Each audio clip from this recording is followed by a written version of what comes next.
I hope you don't get the sickness.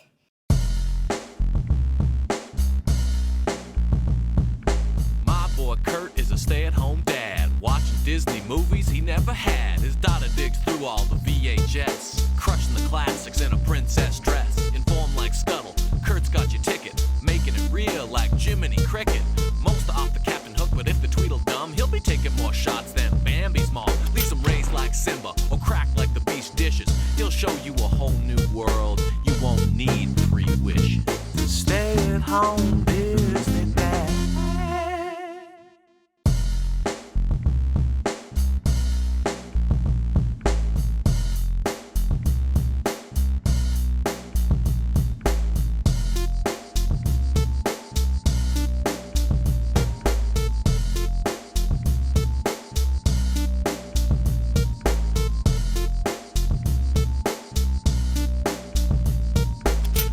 My dad loves Davy Crockett, been a fan his entire life. In 2017, my wife and I convinced my mom and dad to come to Disney World with our family. Dad was like little kid excited to finally buy a legit Davy Crockett coonskin cap. Never had one. Relive the childhood. He talked about it for months leading up to the trip. We get there, we go to Magic Kingdom, we go to Frontierland, we find a booth selling the coonskin caps. He picks one up with a twinkle in his eye. He puts on a Davy Crockett coonskin cap. His childhood is complete. He looks at the tag and says, $30 US. I don't think so. That was fun. Feature presentation, scrolling blue logo, When You Wish Upon a Star, as it should be. Buena Vista Entertainment, Walt Disney Pictures present Davy Crockett and the River Pirates. Credits first over the Davy Crockett song, which 99% of the world can sing the chorus and yet don't know a single word from any of the verses. There was no man he couldn't whip. There's my new tombstone quote. We start with 2 men around a fire pit in the woods. One is upset because those Kentucky ants bite. They're wondering how many more days they need to walk before they get to the boat. They're transporting furs. Birds are dropping stuff into one guy's cup. And then we see a skunk run by as they settle into their sleeping bags for the night. Georgie is the guy who's not Davy Crockett. He says something is in bed with him. Davy doesn't believe him, and there's layers to that moment. And scene. The next morning, they get to the town and they see a boat coming. I'll give them the benefit of the doubt, but I don't think anything important happened in those first 2 scenes that are necessary to the overall arc, but we shall see. Maybe they had a camping set they promised Walt they would use. I don't know. Everyone in the town is scared and they're like boarding up their windows and doors. A boat named the Gollywomper pulls up and Davy asks who the captain is. Why, it's Mike Fink, King of the River, says Mike Fink.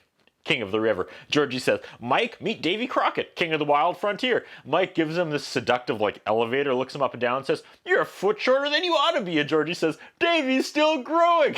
Poor guy. Crockett just stands there and takes it. Now Mike Fink and Georgie are dunking on him together. Mike says, growing like the tall tales the people tell about you? Usually it takes longer than this for an old-timey live-action movie to win me over, but not today. I'm already all in. Mike says he's a real snorter and a headbuster. The tension between these two is epic. They want to ride the boat with Mike Fink and transport their furs. Mike Fink wants $1,000 for that. They don't like that deal, so they go to the next old man in a boat and they ask him.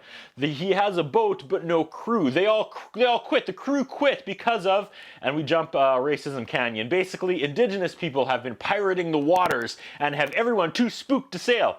Except Mike Fink. Old man agrees to take Crockett though, because with Davy Crockett on my boat, I'll be fine. I'll be fine. I'll be fine. There's some tomfoolery and some drunk kicks a whole bunch of bumblers at once and he's like, you're who I'm looking for. He's Junko. Ginger Junko. He asks Junko to help crew that old man's boat, but Junko is a Mike Fink guy, and he's like, hey Mike, he's trying to lure me away from your crew. Ruh-roh. Mike isn't mad and orders 2 drinks, and Georgie watches the bartender mix some bizarre drink with sketchy ingredients that steam, and then he drinks it and his face goes blank. Davy comes in later and Georgie is as drunk as a skunk and he's spinning on the light fixture. Drunk Georgie apparently agreed to a race against Mike Fink, his Gollywomper versus Davy's old man friend's boat, the Bertha May. They race to New Orleans. Davy's furs against 2 barrels of Mike Fink's alcohol. Then the light fixture breaks and Georgie lands in Mike Fink's arms. Next scene, Davy is dunking Georgie's drunk head into a trough. Now they need a crew if they're going to win the big race. The next day, it's a big deal. The whole town showed up to watch the kickoff of this race. Mike is all confident and is like, I'm ready. The old man steering Davy's rickety boat is all droopy dog. I guess I'm ready. Mike says if he loses, he will eat his hat. Feather and all. and the crew on the old man's boat are all bumblers and immediately fall off as soon as the race starts. Next, we're treated to a weird moment where the real audio drops and we get a bad audio overdub of Mike Fink singing a song while some guy strums a guitar, but clearly only not actually playing. But he's never held a guitar in his life until now. He has no idea what he's doing or making it believable. Back on Davy's boat, which is in last, obviously, they figure they too need to sing. And they all break into the Davy Crockett song. Mike Fink's boat is going to go down Dead Man's Channel. There's even a sign that says not to go that way. Oh no, they moved the sign. That's it. So they moved the sign so Mike takes the safe way and the old man on Davy's boat follows the sign that's been incorrectly moved. So they don't mean to go down Dead Man's Channel, but they do. Damn you, Mike Fink! Mike Fink watches them go the wrong way and tells his men to say a prayer for the deaths of the crew. Not only does the old man make it through with his rickety boat, they come out the other side and now they're in the lead. They're beating Mike. Mike Fink better start getting the salt and pepper ready for his hat. At night, Mike Fink takes off his shirt and swims through the water to the old man's boat and sabotages the underside. He removed some bolts from their rudder. Figure can't stay together too long now, and all the henchmen cover their mouths and laugh. Now Mike Fink's boat goes by a cave and some guy waves and tells them there's a saloon in the cave with dancing ladies. Mike Fink is very interested, but it's a setup. A bunch of dudes with guns are waiting to jump Mike Fink and his crew if they actually dock. Some of the men are dressed up like Native Americans. This bad guy is Mason. Mike Fink and his men are getting ready for some paid lovin', but then Crockett's boat sails by him and takes the lead. And dag nabbit, Mike Fink has a race to win. There'll be time for lovin' later. Mason and his fake Native Americans take the horses and follow them along the shore. The fake Native Americans are in canoes now. And Mike and Crockett suddenly have to team up. And they get their shotguns and they're just massacring these like indigenous folk who I think are actually like white guys in regalia, while Mason and the other bad guys on the land retreat. Mike and Crockett have a moment of unity. Then the old man captain leans on his like rudder and it breaks, and they play that footage in like double speed. It's like Benny Hill stuff. Mike Fink and his men har and boat away. That night they both dock and the Gollywomper's empty and Crockett's men want to steal their rudder, but Crockett says no. Inside the bar, Mike Fink is mad at some local yokel for telling him Davy Crockett is the man, because no, Mike Fink is the man, and Mike Fink wants this poor idiot to put a glass on his head so Mike Fink can shoot it off his head. He's shaking and spilling the whiskey on his head, so Mike Fink says, hold it steady, like this. And then he puts the glass on his own head, and then blam! The glass is shot off of Mike Fink's head, and we get like an Army of Darkness entrance as everyone looks to the door, and there's like a zoom to Crockett, and he's standing there smiling with his shotgun. Mike Fink then shoots a drink off his own head, like he ricochets it somehow, and dares Crockett to try it. I do not get the Crockett character. He kicks ass, but he doesn't seem to have the proper like Western protagonist confidence and swagger. He carries himself like an unsure bumbler, but always succeeds. Crockett does the same, but instead of knocking the glass off his head, the bullet ricochets and he catches the bullet in his teeth. Crockett low-key starts a bar fight and as everyone goes at it, Crockett and Georgie smile at each other and have like a this should be sufficient time to attach a new rudder to our boat moment, and they sneak out the door. The next day they stop and they pick up a river hitchhiker, some water vagrant. He also has livestock he needs to transport. Crockett and his band of morons wrangle the animals to the soundtrack of bumbling farm music. They slip and flop trying to get all these animals on the ship as the Gollywomper passes them. One guy says, now I know how Noah felt. And then Crockett, who just threw his race for no reason, says, maybe it wasn't God's plan for us to win this race. Georgie says, then why are we going to finish the race? Because we owe Mike Fink some fur. Hey now, a hillbilly farmer knows a shortcut, but it's dangerous. We see stock footage of crocodiles, and then they emerge from the shortcut, and the two boats are side by side. It's a photo finish. Mike Fink smiles like a madman and says, give them the Pittsburgh punch, men. And they start hitting Crockett's men with their enormous oars. So Crockett's men start hitting them back, and the race is on. They're side by side, hitting each other with oars. Then they play a couple bars of the 1969 Spider-Man cartoon dramatic song. Dun, dun, dun, dun, dun, dun, dun, dun, dun, dun. Then Crockett wins. Oh, by God. Mike is sad because he's no longer king of the river, but Crockett doesn't want his booze and promises he won't tell anyone because there can only be one king of the river. And it's Mike Fink. And besides, they kind of cheated. They took a shortcut. Ah, he's such a good guy. Mike smiles, and they're friends. Then he snarls, and he eats his hat while Georgie and Crockett just stand there and laugh in his face like a couple of bullies. Mike is going to drop Georgie and Crockett off further down the river, and they're all ambushed now. We hear the Native American drum song start. We know it's trouble. They hop off the boat, and they give Mike Fink a gift. It's an old-timey, like, bazooka, shoulder-mounted gun thing, and a new hat, because he ate his last one. Mike is touched. Then he realizes he let his guard down, and his men seem having, like, a non manly moment. So he starts yelling at his men, and Mike Fink pushes his emotions deep.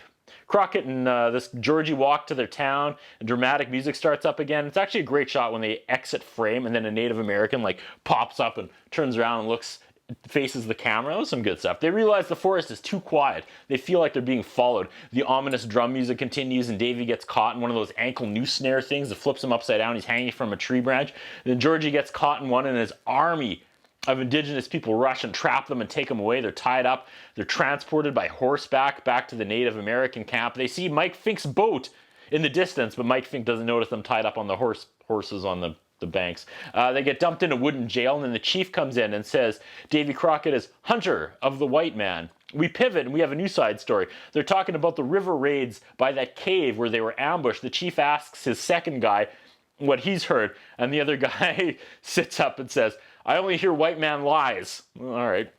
And say there's no way Native Americans are responsible for all these attacks. They must be white men dressed up as Native Americans. They have a plan to all work together and flush them out. Mike Fink picks them up again, and they're going to go back to where they were ambushed and bust some pretend indigenous heads. They find an empty boat covered in arrows, but they know these arrows are fake. There's no tribal markings on them. So Mike Fink needs a disguise. So he dresses like, I don't know, like a carnival worker, and they come up with a plan. They take a bag of rocks and pretend it's Spanish gold.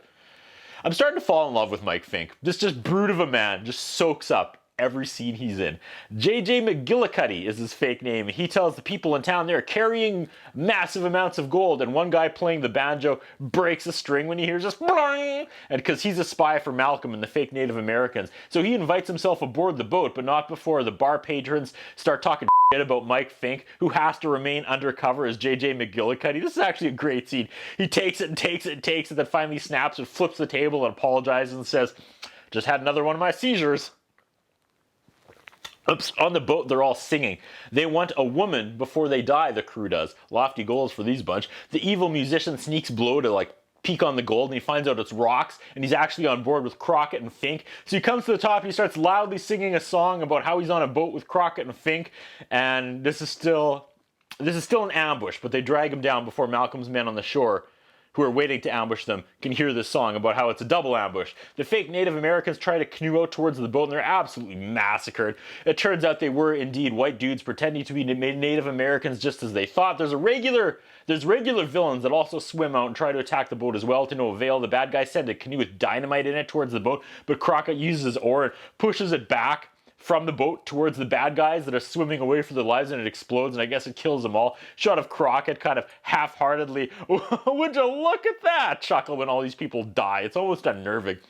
This movie should be over, but it continues as Crockett and Georgie go to land and they raid the bad guy's fort. There's a fist fight now inside the fort. Some bad guy gets a chair and busts it over his back. By God! And then it's over.